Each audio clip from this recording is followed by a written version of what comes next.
Welcome to the Scratch Golfer's Mindset Podcast. My name is Paul Salter, and I'm a triple-digit golfer on a quest to become a scratch golfer. I'm also a high-performance mindset coach and credentialed hypnotherapist with 15 years of experience helping high performers from all walks of life get unstuck and unlock their full potential. Join me each week as I not only detail my journey, but make mastering the mental game of golf simple, tangible, and relatable so that you can overcome the mental hazards keeping you stuck in the proverbial bunker of poor performance.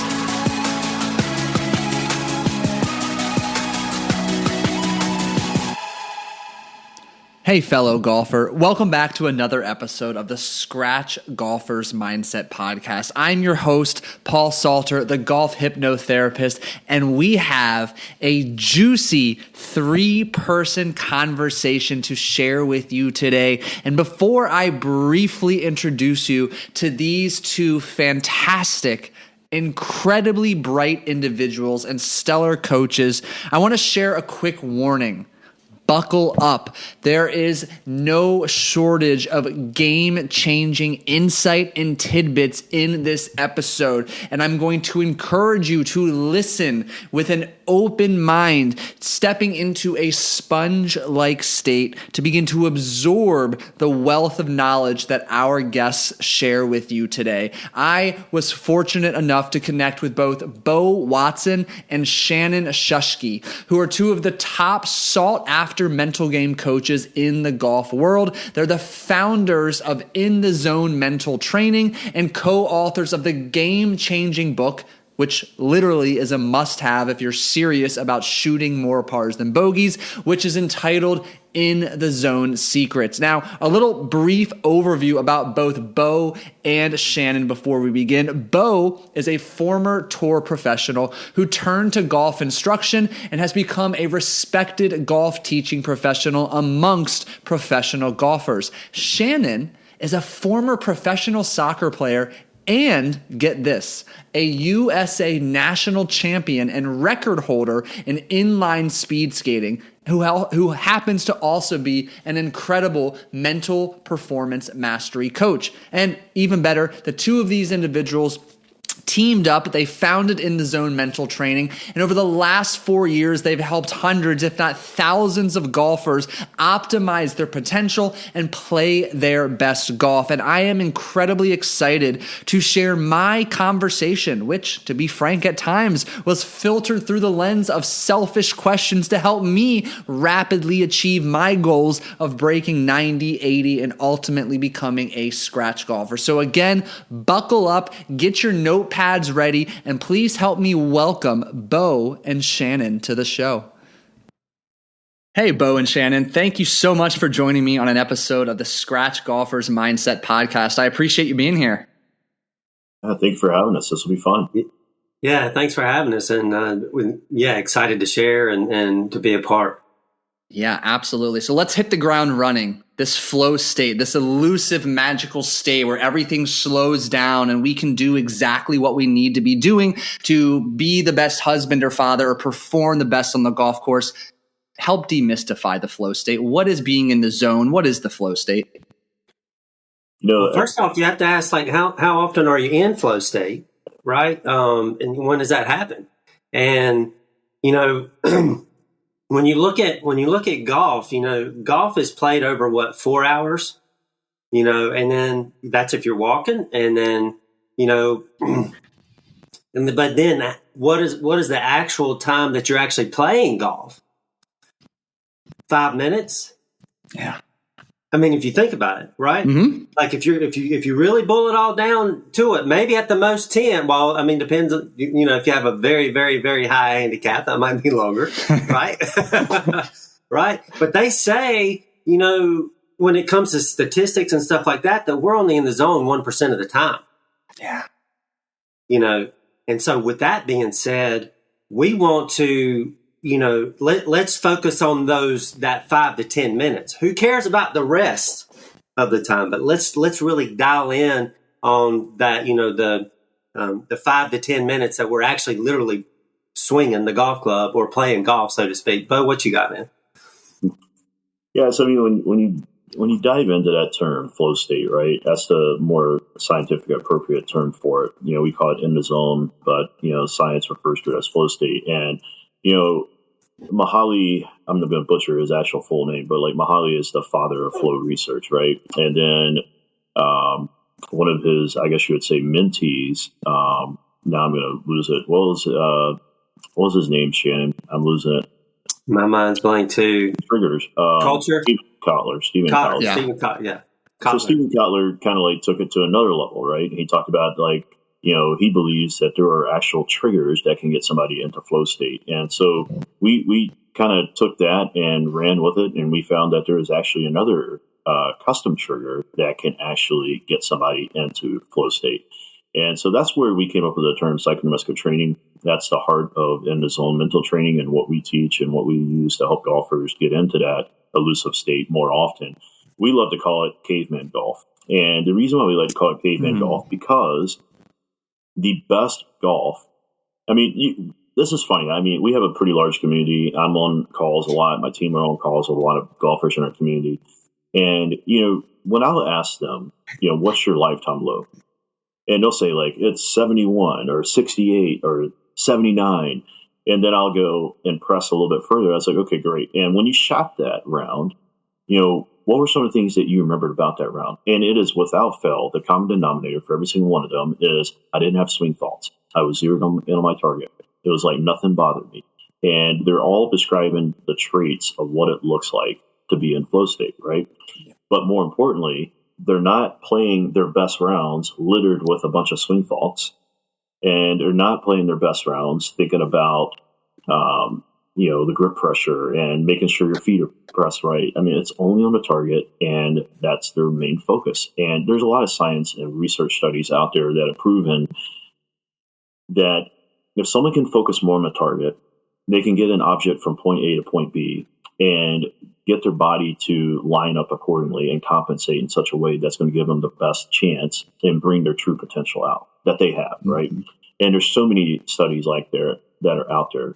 But why we pioneered this term caveman golf is because we know when best golf comes out, it's when they get to a place where it's see target, see ball, hit ball. And psychoneuromuscular training is what enables that more often. I love that. The thing is like what happens is when he's talking about we have to trust our athleticism and let our subconscious take over. And it comes down to, Dr. Izzy Justice, he's done numerous, actually over 12,000 brain scans. He's a neuroscientist of a golfer's mind. And one of the things that he found out was there's a lack of activity in the brain. Okay. There's not as much activity that's going on. And again, this is what Bo and I have literally focused on. All right, let's, getting those thoughts clear, how to clear your brain, but then also literally trust your athleticism and let it rip tater chip, so to speak.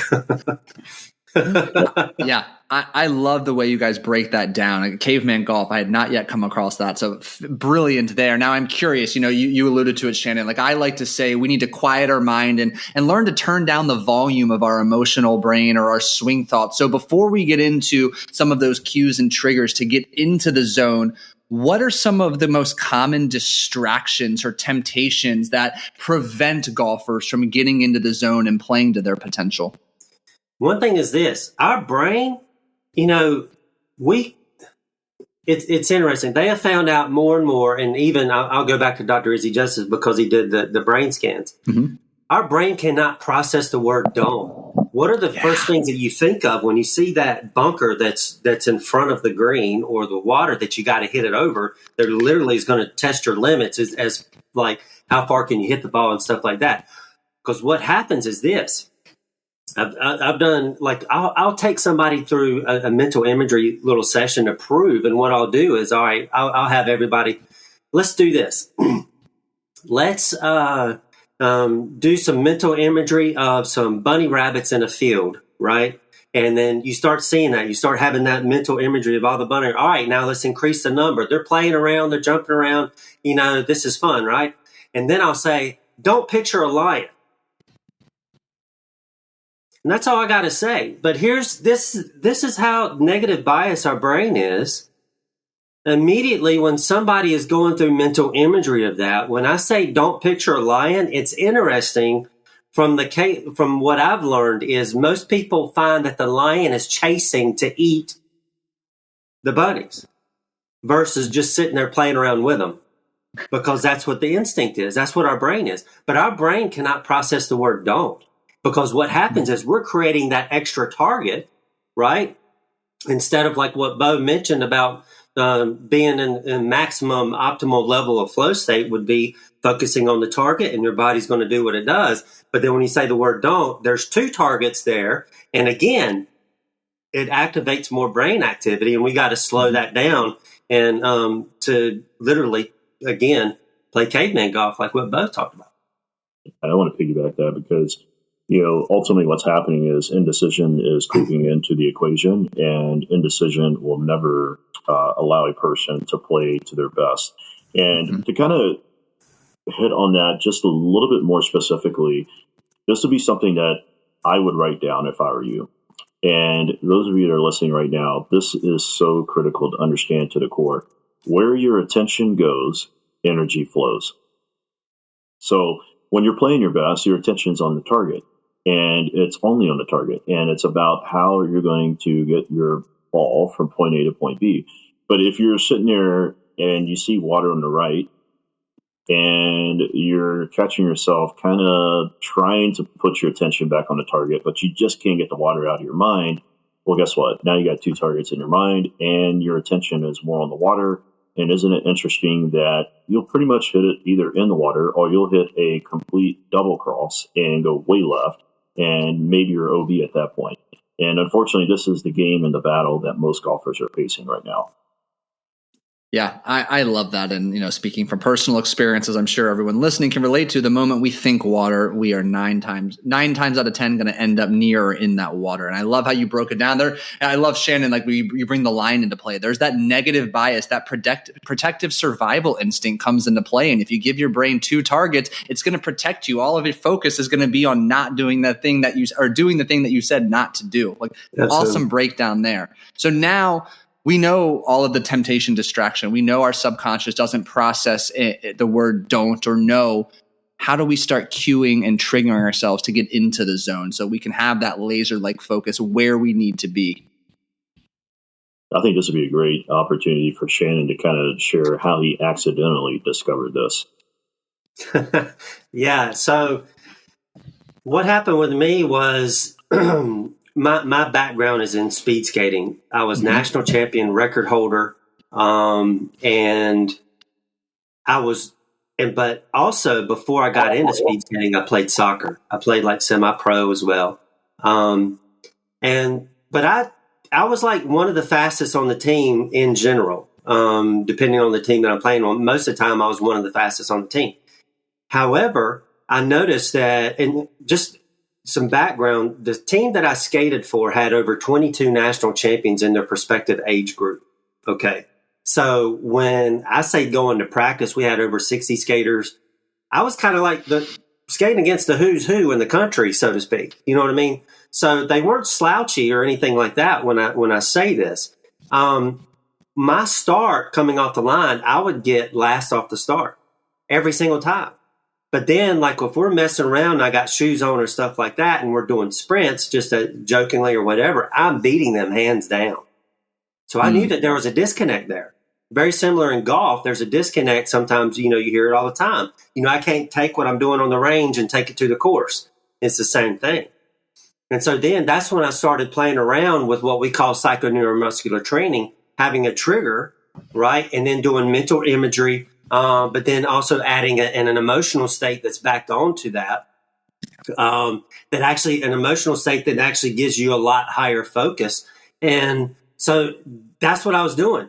I was doing my trigger and then what I call CPR, which we all know what CPR stands for, right? If somebody is dead, you want to bring them back to life, you do CPR. But I've kind of changed the meaning of it, meaning consistent, passionate reaction.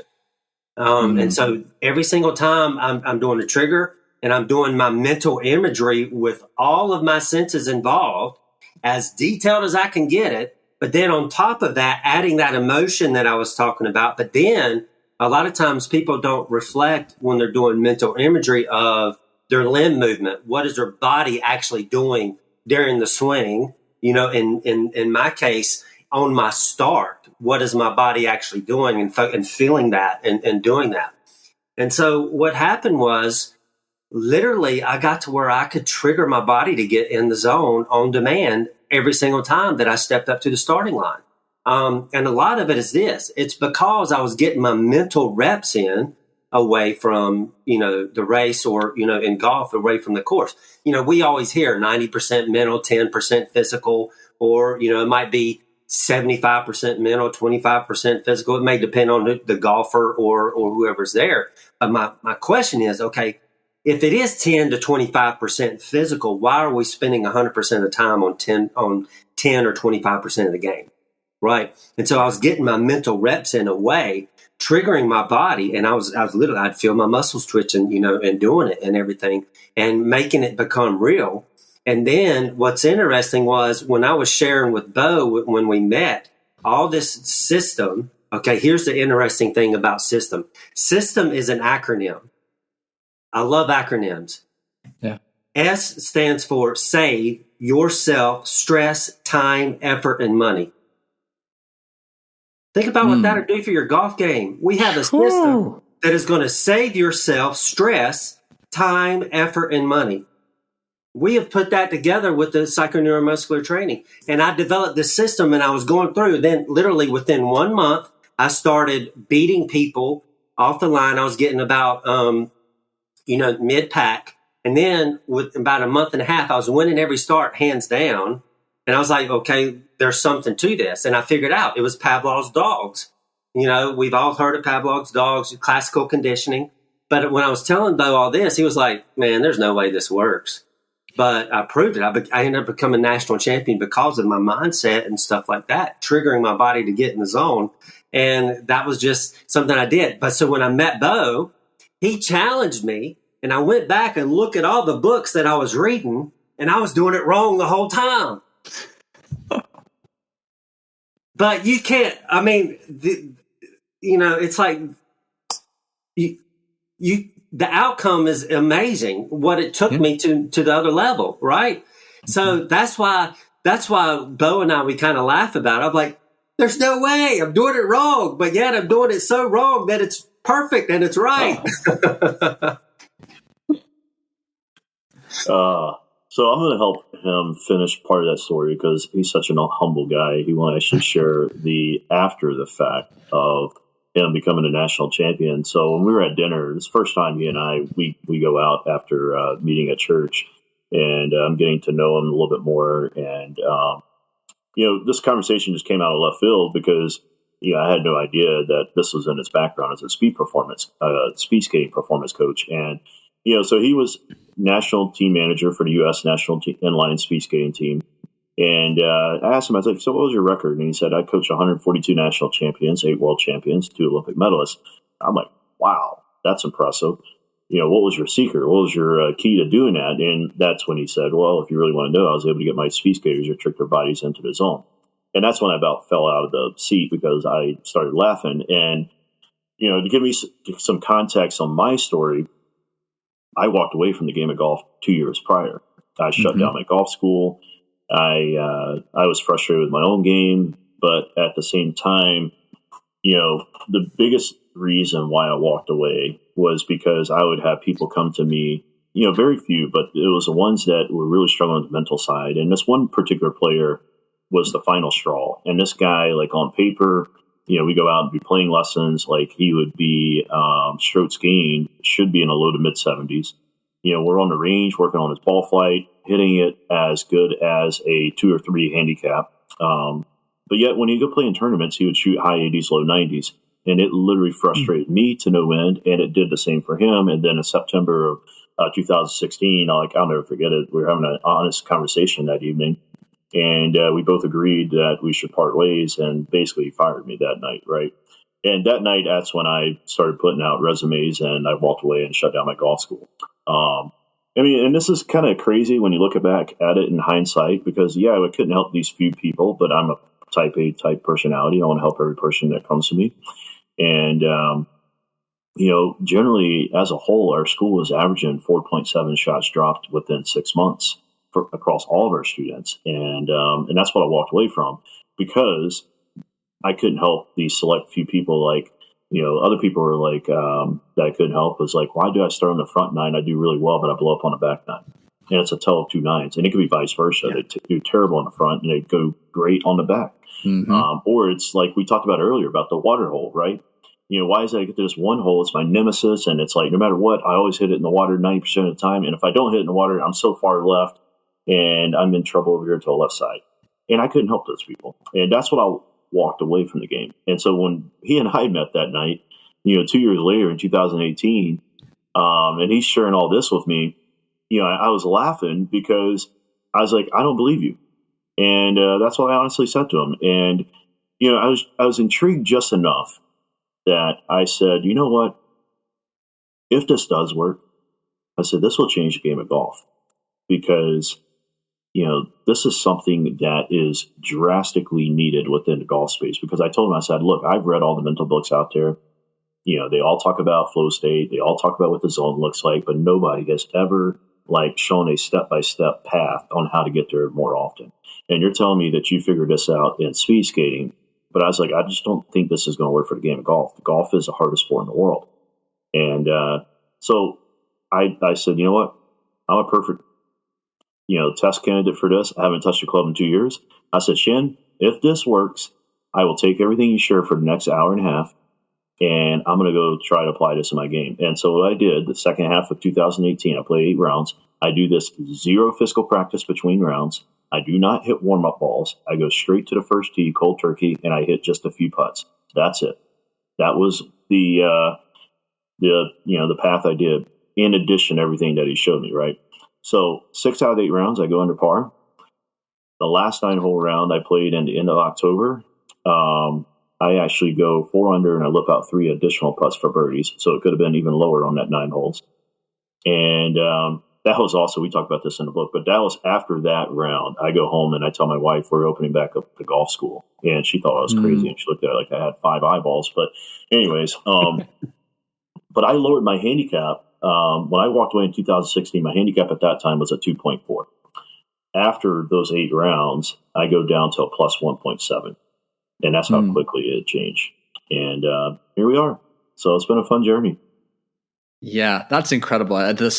The stories that are each so personal and emotionally charged from each of you. Like I love how you just bring that passion to truly give back, because it's been so impactful for each of your own respective journeys. Now, something that stood out to me and something I talk about a lot, like when, I do a lot of visualization discussion. Hypnosis has the component of visualization, but where a lot of people fall short is they fail to invoke all 5 senses. And I love how you hit on, you absolutely have to invoke all 5 senses. But something, Shannon, you said to me, and I'm just looking down at my notes here, is that at the end is this desired emotional state that you must cultivate. Speak a little more about that, especially for the listener here. Like, let's be frank, and this is a bias and a generalization, but most men, they hear the word emotion, they want to run the opposite direction here. But you're telling me we need to tap into creating this desirable emotional state. Tell us a little bit more about what you mean and how and why that's advantageous to locking yourself in the zone.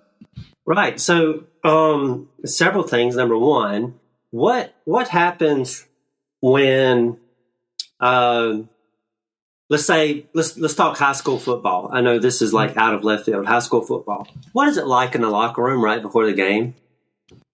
What's going on? You might hear people, and all this, and then there's another guy who might be sitting down, like, what in the world am I getting into? And then other people, they're getting themselves pumped up, right? Mm-hmm. Okay. Now, with that being said, with that emotional state, okay, let's do this. With that kind of an emotional state, do you think that's going to affect with how they play? Right? Their level of focus is going to be higher, everything like that. So that's a prime example of what that was. And that I was the same way in soccer. I was one of those guys, don't talk to me right before a game. I'm like, and same thing in speed skating, like, no. I'm like this, for lack of a better word, like a monster. You know what I mean? Like I'm just like so locked in and so focused. Like I don't want to have any kind of distraction. And if you're talking to me, you're distracting me, I'm going to walk away. Right? That's just my personality. But the thing is, though, that's the power of the emotional state that I'm talking about. So if we are training ourselves in that manner over and over again, for example, like with what the football players, but we're getting mental reps in. So think about it. You're applying that emotional state to a golf swing. Okay. Mm-hmm. And again, how long does it do a golf swing? You know, at the most, 3 seconds, 2 seconds, maybe mm-hmm. not even that.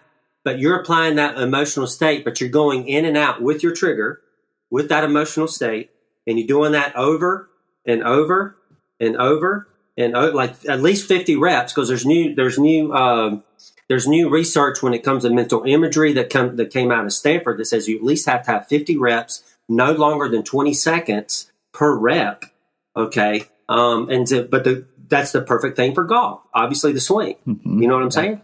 And then you're doing that over and over again. So what do you think is going to happen when you get on the golf course once you've got all those mental reps in, right? And Bo can explain a little bit different, because there's different types of emotional states you can put yourself mm-hmm. into. Mine was like I was getting ready to get in a fight, but we know that's not going to work for putting, right? You know what I'm saying? So that's what I'm saying is let's tap into that and use it. And so then once we get out onto the golf course, for example, we've got all these mental reps in, we built it up. So then we're attaching that, and we do our trigger. We're attaching that emotional state to what happens, and we're going to be dialed in. And so Bo, kind of explain what your mental state was. Yeah, and Bo, real quick, Bo, I'm just curious before, maybe you can speak on this. I think it'll add context for the listener. Like what I'm hearing too is kind of an optimal state of arousal, focus, and performance that gets you, you're just aroused enough, or focus and arousal are high, where performance is going to be optimized, but it's not too far over the curve where arousal and performance begin to decline. Am I hearing correctly there? That emotional state gets you into that, obviously the zone, but the sweet spot where everything comes together? Absolutely. Yeah, and it gives some clarity here to what Shannon just spoke on. The CPR, which is the emotion state that we're applying to our mental reps, which we call it kinesthetic mental imagery. And, if you really want to know more of the scientific reason behind it, it's because we're engaging all the senses, whereas just mental imagery is like daydreaming. You don't have all senses engaged. So to bring context to what Shannon just described, when we're doing our mental reps away from the course, we like to call it training the dog within you. And so what's happening is we are doing a physical trigger, then we're following that up simultaneously really quick together with the emotion into that situation. So for me personally, it was a bull seeing red. And other people, it might be just like a sniper's calm. And we do break these down in our book. Another could be just excitement. Another could just be like a linebacker tackling in a running back, And so what's happening is we're channeling that emotion toward our target. And that's the most critical piece in all this. Mm-hmm. And so we have to be very mindful that when we're doing our CPR, when we're inserting the emotion, is that we're connecting it to our target. So then when we actually do go play and we just do our custom trigger only out on the course right before we're about to hit a shot, immediately we're going to start feeling that level of focus on our target.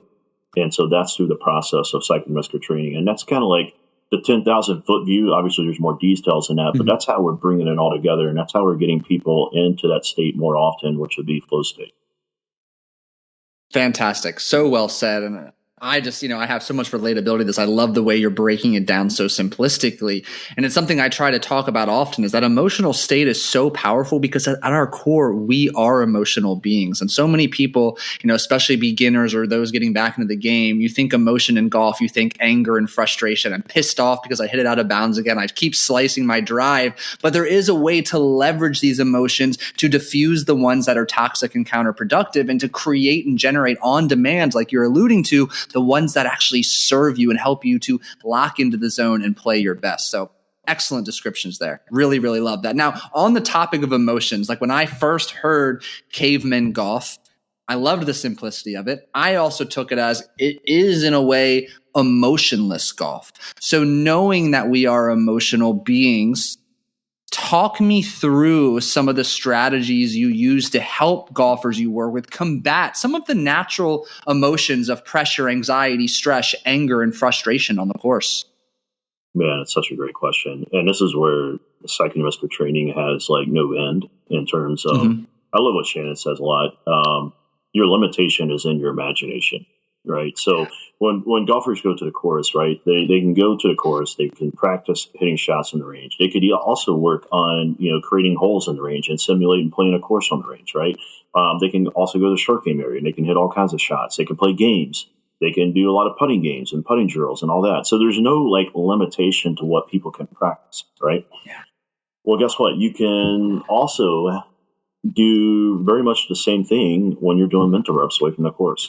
And so one of the cool things about psychoneuromuscular training and bringing in kinesthetic mental imagery is we can simulate a lot of these situations that people are struggling with, but then more importantly, having them overcome it. I'll give you a perfect example. One of our tour players won the Colorado Women's Open a few years ago.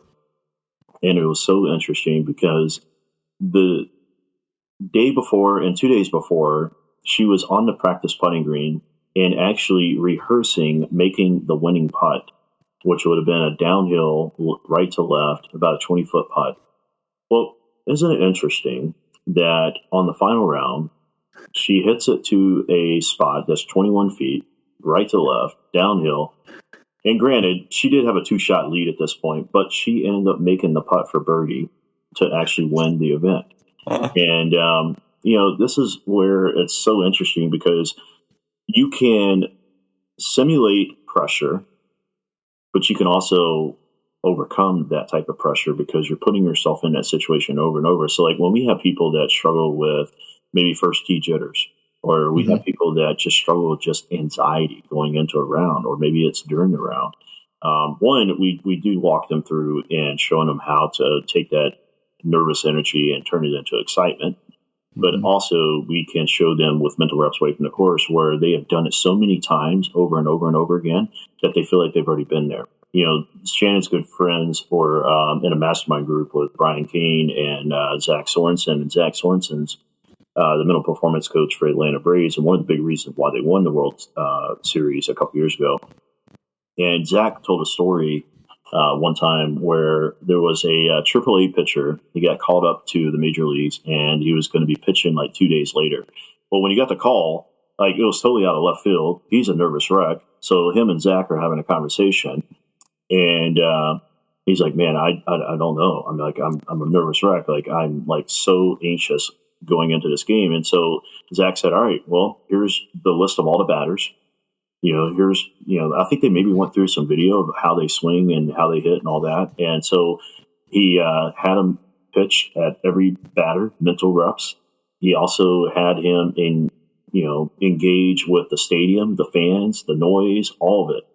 And so he's doing this over the next few days. And then he actually goes and pitched the game. Zach watched it that night and was like, "Wow, he pitched pretty good." And then he has a call the next day and he said, "Well, how do you feel?"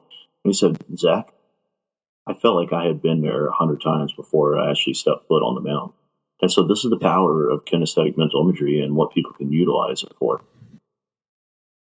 Yeah. Shannon, anything to add? Yeah. So here's the thing. It's what I call the mental alarm clock. We've got to have triggers in our place that actually becomes a mental alarm clock. And sometimes when I give the definition of stress or the definition of depression, it's very simple. And what I mean is this. Depression is someone that is obsessed with something that's in the past, right? Anxiety is someone that is obsessed with something that's in the future. However, optimal state of performance is someone that's obsessed with the now. Yeah. Right? So, and then this little quote, I love this. Yesterday is history, tomorrow is a mystery, today is a gift. That's why they call it the present. So, but have those mental alarm clocks in there of, like how are you reacting in certain situations, and then figure that out. So then you'll know because then it'll become a mental alarm clock. And then you'll be able to flush that out going into, whatever. It could be something simple as this. And journaling can play a huge role in this. And a lot of people don't even realize this. And honestly, it's not really talked about much in any sport, not just golf, but journaling your rounds. Because then you can start seeing these negative habit loops that are going on. And so then once you start seeing those patterns, then you're like, okay, then that becomes that mental alarm clock. So then it's going off when you're in the round. Like, okay, I see this is what's happening. This is how I've acted in the past. I'm going to change that, and I'm going to start being focused on it and being focused on what's going on now. I love that. So for the listener who's really beginning to resonate, understand and appreciate the value of this, and of course is going to get your book so they can learn all of the details of it. But the resistance that's coming to mind for them is like, okay, this sounds good. It looks good. How do I actually apply it away from the course? Like, Bo, you mentioned like this work, a lot of this work's done away from the course, which in one end is a positive for that person struggling like me. I wish I could be on the course every day. That's just not my life right now. But I'm always looking for a way to gain an advantage, craft an edge, and improve my game, even if I can't get to the range. I know, because it's my background, that I can spend 5, 10, 15 minutes in going through some of what you're sharing. But for the listener out there, help them understand the simplicity and maybe what a routine away from the course looks like to get these mental reps in to improve their game. Yeah, this is probably the best for last right here. So here's where I believe golf in the last 50 years has missed the mark. Unfortunately, we've been on this quest for searching for the perfect swing. Well, at the end of the day, it's not the swing that wins, it's the player that wins. And I can prove that because I've been inside the ropes, and I've been blessed to have some amazing coaches that I'm friends with. David Orr's my mentor. I've gotten to know Andy Plummer, Mike Bennett of Stack and Tilt, and Sean Foley. And so I've been inside the ropes with some of the best in the world. And I've seen guys that Monday qualified into an event, and they're outside the top 500, top 1,000 in world rankings, but yet they have better swings than the guys that are in the top 10. So what's the disconnect? Well, it's what I just shared. It's the player that wins. Well, here's the fascinating thing. When you look at the best players ever, right, like Tiger Woods, Jack Nicklaus, Sam Snead, Ben Hogan. Well, here's what's fascinating about some of those guys. When you look at Jack Nicklaus, who was his childhood coach? It was Jack Grout. Well, who was Jack Grout mentored by? Alex Morrison. Now, Sam Snead, Ben Hogan shared the same coach, Harvey Pinnock. Who was Harvey Pinnock's mentor? Alex Morrison. Now, Mickey Wright, one of the best ever on the LPGA side of things, her coach was Harry Pressler, who was Harry's mentor, Alex Morrison. Well, who in the world is this Alex Morrison guy? Well, come to find out, when you dig a little deeper, one, Harvey said he had one of the best swings he's ever seen. Two, Alex Morrison wrote a book called Better Golf Without Practice in 1940. Now, the fascinating thing about that book is that in one of the stories in it, it was really cool. He tells a story about this comedian, Lou Lore, that could not break 90, tried everything under the sun, and just was not getting success. Well, Alex sets them down for like 2 weeks, and they sit in a chair, and they're only doing mental reps, and they're rehearsing the 5 Morrison swing keys. So that's all they do for 2 weeks. Well, first round back, he shoots 87. Wait a minute, he didn't practice physically, he didn't do technique, and didn't do any of that? No, he just did mental reps only, and he goes out and shoots his best round ever. So Alex passes on this trait to these legends like Jack and Sam Snead and Ben Hogan. And how I know that about Ben Hogan is because Ben Hogan, in a 1947 New York Times article that I had found somehow 2 years ago when we were doing a bunch of research, he mentioned Alex Morrison's name in that New York Times article. And that was like the coolest thing I've ever seen, because like I really feel like, it's my own personal opinion, but that was like Ben's greatest secret. So here's the thing. Sam Snead, he hasn't been shy about this because Bob Rotella writes about this in the Golfer's Mind book. And inside that book, and we get to the practical piece that everybody wants to know how to do this. But here's the thing that people need to understand about Sam Snead. He's tied with Tiger with all-time PGA Tour wins, one of the best ever. And he had a reputation for speaking his mind later on in his, later years of, his time here on Earth. And he is not shy on speaking his hard opinion on things. So Bob knows that this is a make or break moment in his career. And if Sam gets up and says, this guy is a crook, like, don't listen to him, we would never know Bob Bertella's name like we know him today, right? Well, Bob gets up, shares his presentation. Well, Sam does stand up. Yeah. But what Sam says shocks everybody in the room.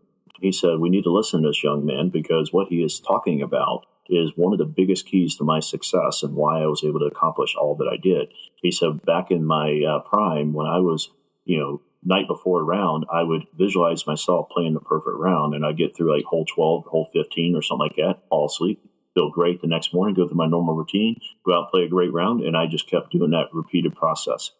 So that's what he was doing. He did mental reps. But where did he learn that from? Goes back to Alex Morrison. So that's a starting point for most people, is they could just start out with their home course. And if you want to do just the absolute basics, this is what the Olympic athletes do. And Shannon knows that because it was one of the first orientation videos, one of the first things they showed Shannon when he was out there in Colorado Springs. And he's got some funny story about that, running into Michael Phelps and not even know who Michael Phelps was. Right there, it's hilarious in and of itself. Yeah, I thought it was so funny. But Michael Phelps, that's Michael Phelps, and really don't know it from high school, but anyway, heavily when it came to just doing mental reps. So it's a skill that most people should implement and use because the game's greatest use it. Those that might be kicking back on Tiger Woods. Well, Tiger in a 2001 clinic, and it's in his book too. Tiger's putting routine. He said, on final round days, when it looks like I'm calm on the outside, but I'm super nervous on the inside, Tiger said that. That's coming out of his mouth. He said, when I'm making some of these iconic putts, the reason why I'm able to do that is because I'm looking one time, and he described it like, those like Polaroid, like where you do like the, point shoot camera type thing.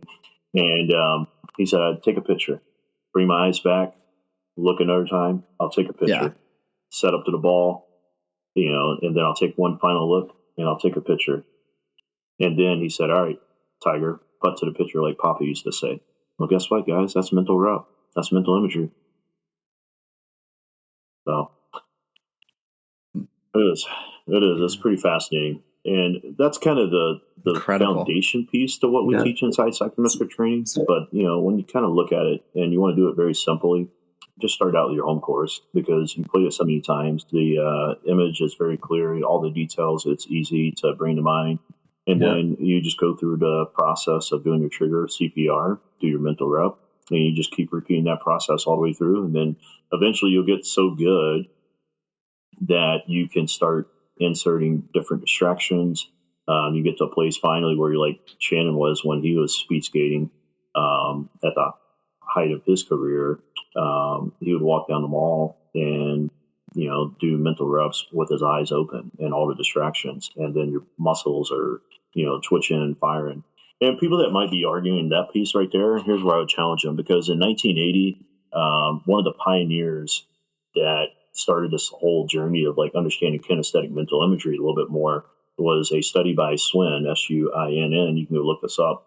Really fascinating. It was a downhill skier. They hooked him up with the electrodes. I might butcher the scientific term, but I think it was EEG that they were using, or EKG. It doesn't matter. But what they found was when he ran the course physically, they noticed the muscle activity on the graph. But then after that, he knew all the turns and knew everything about the turns. And then he just sits completely still in a chair. And they said, all right, go race it again in your mind and stay physically still. Well, he does that, sits physically still to the naked eye. And on the graph, they're showing a even greater heightened level of muscle activity that's fired. So that's the power in it. Fascinating. Yeah. So I'm going to break this down. Let's give some homework, right? Like, where in the world do you start? What do I do? I'm on my course, but what am I doing on the course? And so I like to make it simple for a lot of our clients and stuff like that. And let's say Monday through Friday. All right. Monday is what? It's the first day of the week. Well, let's work on driver, right? Let's work on drivers on Monday, do mental reps, get that in. And then on Tuesday, let's do approach shots anywhere from 100 yards or further out, right? And then Wednesday, being hump day, let's work on specialty shots, all the hard shots, whatever it may be, right? bunker shots, you got to, you're in the trees and you got to curve it out or do whatever, specialty shots, hump day. We're going to make it over that. Thursday, let's work on up and downs, right? We're coming back in. And then Friday being the last day, let's work on finishing. Well, let's work on putting, focus on putting. So then, I would say a lot of people that play, they're only able to play on the weekends or something like that. So then my suggestion is after the round, go back and fix your shots with mental imagery, because what happens is we start getting in a negative habit loop. Let me explain what I mean by this. We had one of our tour players. I was walking with her at Pinehurst, and she was playing, and we get up to this hole, and she hits it off way out into the rough, and again in the trees and stuff like that, and then she ends up almost like double bogeying on that hole. And then the round, she still played well during the round, but that was just worse. That was pretty bad already. So she was actually 11 under at that time. And then at the end of the round, because of what happened, she was only 5 under. So she really, going backwards big time. But here's the thing. Again, this is why the importance of journaling. But I went back and we started discussing. So what's going on? What's happening? And come to find out, that same hole, she had done that. She had practice on Monday and Tuesday and Wednesday, right? And then playing on Thursday. Well, guess what? 4 or 5 times in a row, she hit the same exact shot. That's what I mean. And then I said, all right, so what I want you to do, I want you to go back and fix that shot. Go back and play the round like Sam Snead had done numerous times in the past. He would go replay the round, and he's playing the perfect round, fixing the shots and stuff like that. So with her, that's what I had her do. The next day, she went from 5 under to 12 under because of that, and she birdied that hole. So she broke herself out of that negative habit loop. And so that's the power of going back and doing a post-round analysis on top of that. But those are just some things that you can work on. Because here's the thing. As a speed skating coach, if I made up every single time I went to practice what we were doing, do you think the skaters would actually trust me as a coach? Right? Otherwise, we're getting junk miles, right? And so, and I also race bikes. And so I don't want to go out. You got to have purpose every single time. So what I just laid out gives you purpose in your training, right? But then let's don't neglect any part of your game. Notice I didn't, I went through pretty much all your clubs that are in the bag. And so we can't neglect any part of the game. And so that just kind of give you some little bit of guidelines and some things that you can work on going into the future when it comes to getting your mental reps in and going to the gym, your mental gym, so to speak, and working out. Absolutely incredible. And to be frank, selfishly, I wish I could spend a couple days with each of you. I know that's fortunately why you have your summits and your online courses and opportunities to learn.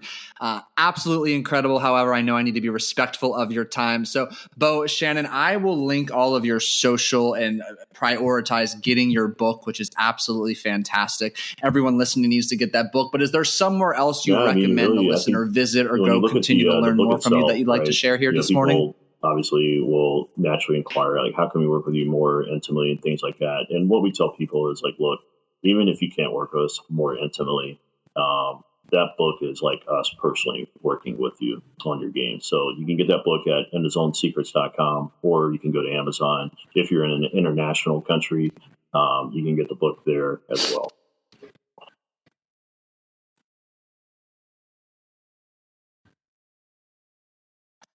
Yeah, absolutely. That book is called In the Zone Secrets, How to Get in the Zone at the Flip of a Switch. And I just want to echo everything they shared. Sometimes, a lot of the resistance I run up to as a coach is it sounds too simple. It sounds almost like just woo-woo in a way, using the power of my mind. But from personal experience and obviously listening to Bo and Shannon, seeing all of their great work, please bring forth that open mind, because this is incredibly powerful. And if you're serious and you're committed to improving your game, this is a surefire, research-backed way to fast-track your success. Bo, Shannon, thank you so much for joining me today and sharing your wealth of knowledge.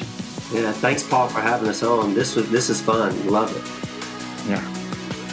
Absolutely. And for those of you listening, thank you so much for listening. If you found today's episode valuable, share it with a fellow golfer. Go purchase Bo and Shannon's book. And if you feel called to, you continue to find this show valuable, take 30 seconds to leave a genuine rating and review on Apple Podcasts, Spotify, or wherever you are listening to today's episode.